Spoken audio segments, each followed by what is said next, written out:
Satta Bhavantu Sukhitatta Bhavantu Sukhitatta. Welcome to The Art of Becoming. I'm Dave Jacobson.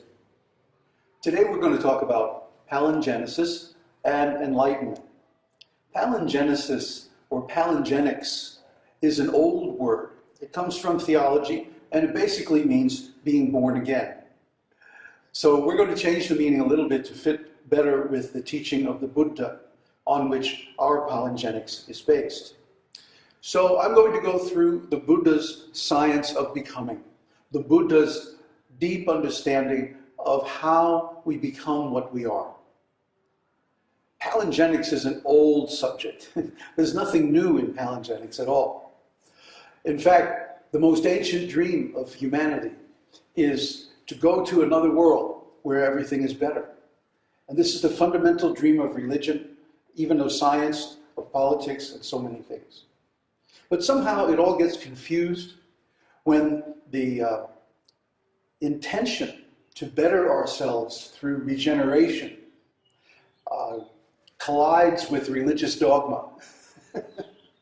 That's when things get confused. So we want to separate religious thinking or magical thinking from scientific thinking and look at palingenesis from a modern point of view, a syncretic form of palingenesis. Syncresis means to take little bits from here and there and put them all together. And the frame, the mold that we use to put those bits together is the human being itself. Well, what is a human being? We recognize 7 chakras. 7 chakras. Now, some religious and spiritual paths specialize in some chakras and others specialize in other chakras. So we can take the methods from the spiritual paths that specialize in each chakra and combine them into a meta path, a meta religion, a meta ontology. Now, of all the paths that I know in the world, the Buddha's path, the Buddha's teaching, is the only one that's big enough, broad enough, and strong enough to absorb all the others. So we're going to be going here on 2 ontological structures. A physical structure based on the chakras from yoga, or actually from Chinese yoga, Chinese Buddhist yoga, and the mental, structural, and ontological structure of the Buddha's teaching, because that fits all the other structures just fine. Let me give you an example. One must have an enthusiastic heart, a bright heart, a high spirit. One must be enthusiastic and confident that in the future his optimistic view is going to come to pass. That his desire is going to be satisfied, that his work is going to be a success, and that he is going to attain his aim. Everybody has to have this, even though actually it's completely irrational. This hope, this belief, this devotion to a cause, this aim, this high spiritual goal. This is something all religions, all spiritual paths, and actually all endeavors by human beings have in common. We want to make things better. So how is this optimistic vision going to survive in a world where most of the time things don't work out? Let's face it. So everybody needs faith. We need faith to get out of bed in the morning, that today is going to be a better day, or today is going to bring us nearer our goals, isn't it? So this is a matter of the heart. The belief of the heart, the desire, the vision, the aim, the goal of the heart is to experience something better than we've ever experienced before. Even though, in most cases, that belief is not justified.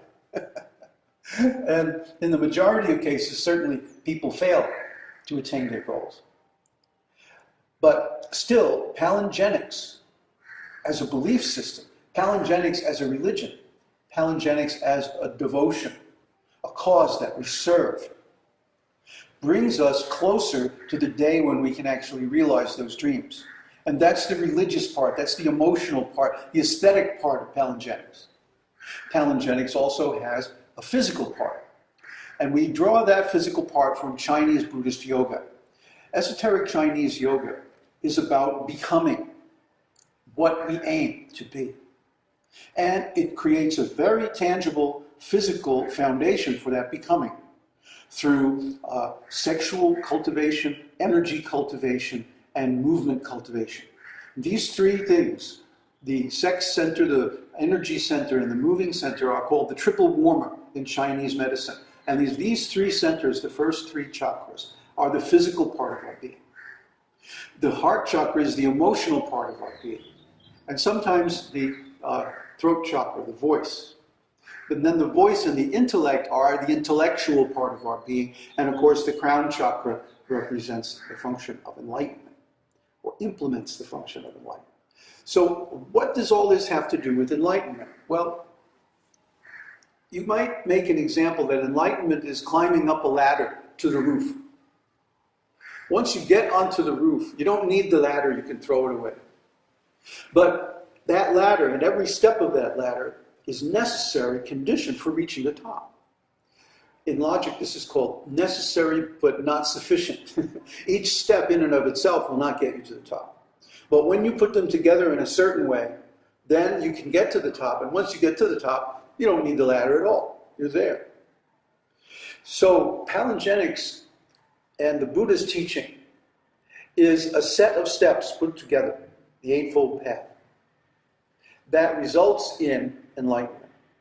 Now, the problem with the Buddha's teaching, the way it has come down to us today, is that it denies our physicality. It denies our need for physical culture. It denies our need for sex. It denies our need to culture our health. And so we see in Buddhist monasteries today, the monks are getting old, they're dying in their 50s and 60s from degenerative diseases, things that we thought we wiped out in the West a decade ago, 50 years ago. So instead of a normal lifespan, they're actually shortening their lifespan. Whereas things like Ayurveda, Hatha Yoga, just normal healthy exercise every day could prevent that. Well, why don't they do it? Even though this knowledge is known. Because they have a bias against the body.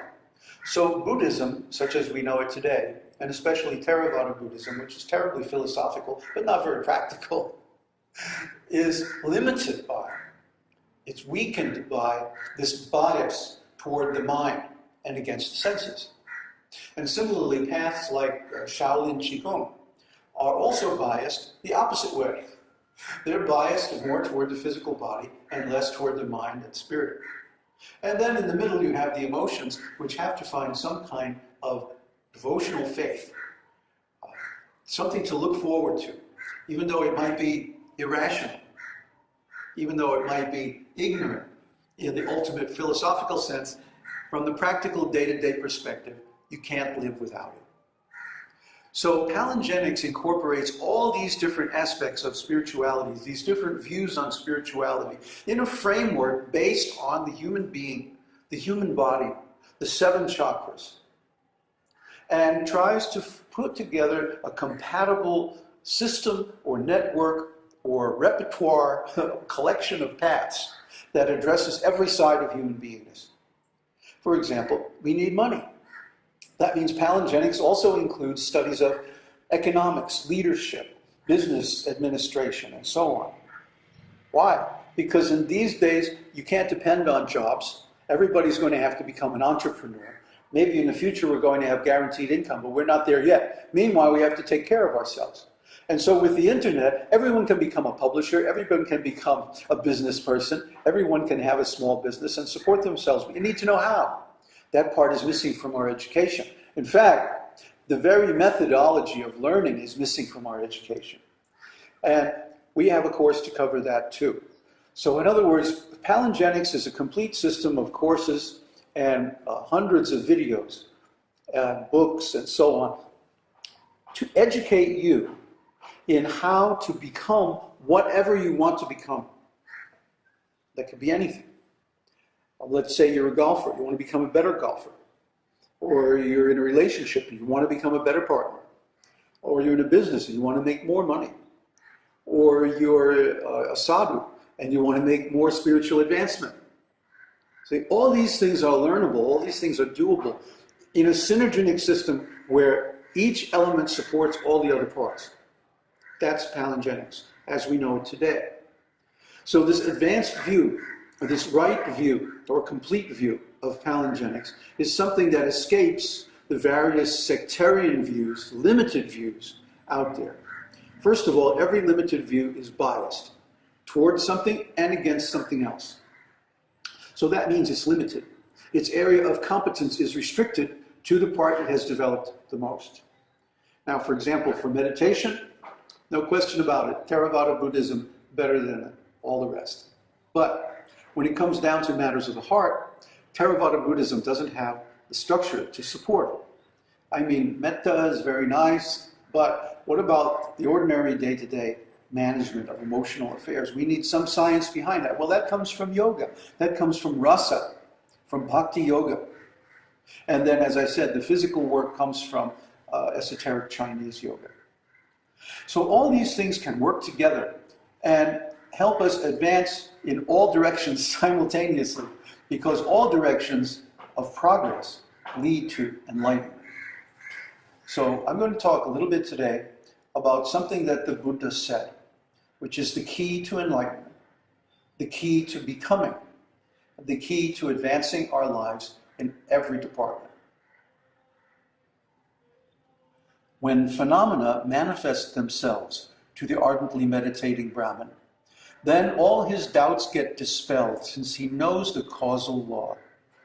When phenomena manifest themselves to the ardently meditating Brahmin, then all his doubts get dispelled, since he knows the extinction of conditions. When phenomena manifest themselves to the ardently meditating Brahmin, dispelling hosts of Mara, he stands like the sun illumining the firmament. This is Buddha's description. It's an udana, means it's an impassioned outburst of joy on seeing one of his disciples entering into this understanding, this realization of becoming. Because if you know the science of becoming, you can become whatever you want to become. You can go wherever you want to go. Emptiness, everybody's afraid of emptiness. Everybody's desperately terrified of nothingness. But yet, I tell you, nothingness is the gateway to everything, everywhere. Emptiness is the means by which we can change so profoundly that we can go places that we're not able to go if we keep more baggage than that. A personality, a self, a soul, an essence, or whatever.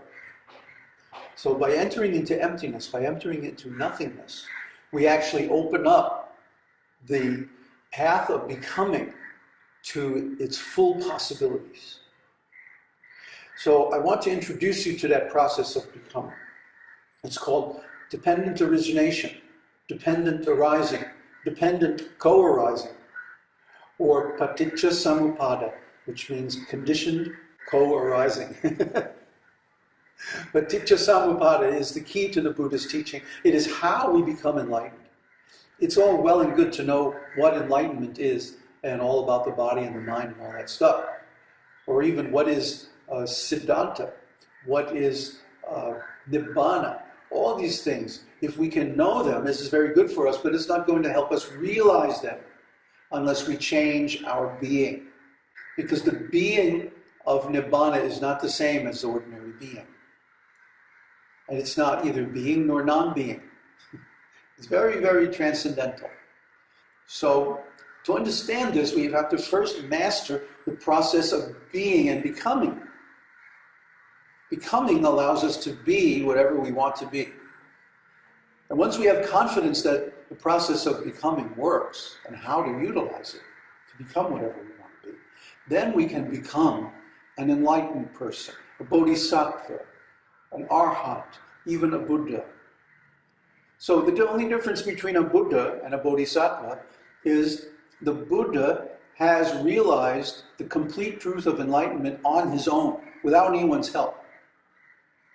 We have the help of the Buddha's recorded observations in the suttas. But the Buddha didn't have those. He was totally working on his own. And that's a much more significant, much more profound accomplishment than even a person who becomes an arhat by following the Buddha's teaching.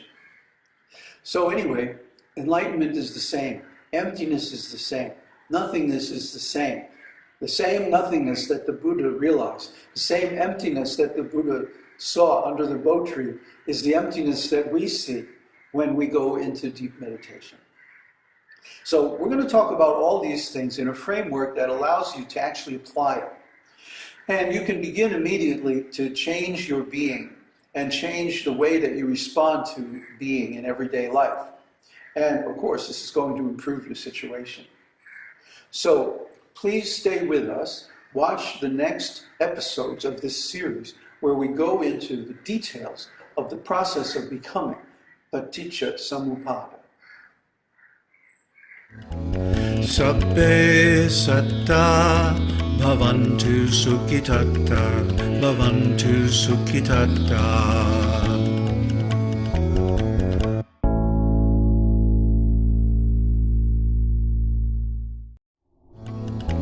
Sabbe satta bhavantu sukhitatta bhavantu sukhitatta. Welcome to the Art of Becoming. I'm Dave Jacobson.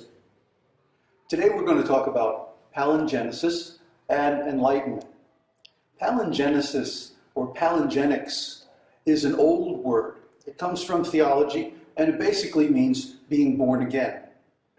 So we're going to change the meaning a little bit to fit better with the teaching of the Buddha on which our palingenics is based. So I'm going to go through the Buddha's science of becoming, the Buddha's deep understanding of how we become what we are. Palingenics is an old subject. There's nothing new in palingenics at all. In fact, the most ancient dream of humanity is to go to another world where everything is better. And this is the fundamental dream of religion, even of science, of politics, and so many things. But somehow it all gets confused when the intention to better ourselves through regeneration collides with religious dogma. That's when things get confused. So we want to separate religious thinking or magical thinking from scientific thinking and look at palingenesis from a modern point of view, a syncretic form of palingenesis. Syncresis means to take little bits from here and there and put them all together. And the frame, the mold that we use to put those bits together is the human being itself. Well, what is a human being? We recognize 7 chakras. 7 chakras. Now, some religious and spiritual paths specialize in some chakras and others specialize in other chakras. So we can take the methods from the spiritual paths that specialize in each chakra and combine them into a meta path, a meta religion, a meta ontology.